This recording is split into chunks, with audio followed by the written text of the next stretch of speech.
ഇന്ന് നമ്മൾ ചെയ്യാൻ പോകുന്നത് ചിക്കൻ ഫ്രൈ ആണ്. അതിലേക്ക് 1/2 ടീസ്പൂൺ മഞ്ഞൾപ്പൊടി ചേർക്കുക, ആവശ്യത്തിനുള്ള ഉപ്പും ചേർത്ത് കൊടുക്കുക. 1.5 ടേബിൾ സ്പൂൺ മുളക് പൊടിയും കാശ്മീരി ചില്ലി പൗഡറാണ് എടുത്തിരിക്കുന്നത്. അതിലേക്ക് ചിക്കൻ മസാലയും കൂടി ചേർക്കുക.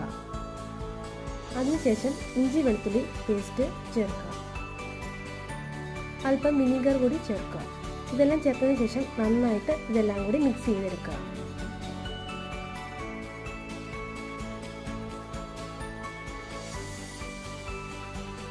മിക്സ് ചെയ്തതിന് ശേഷം ഒരു അരമണിക്കൂർ റെസ്റ്റ് ചെയ്യാൻ വെച്ചതിന് ശേഷം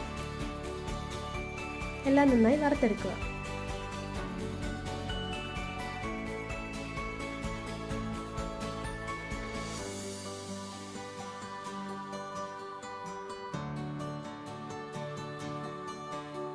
ചിക്കൻ ഫ്രൈ റെഡി ആയിട്ടുണ്ട്. വളരെ എളുപ്പമുള്ള റെസിപ്പിയാണ്. എല്ലാവരും ട്രൈ ചെയ്ത് നോക്കുക.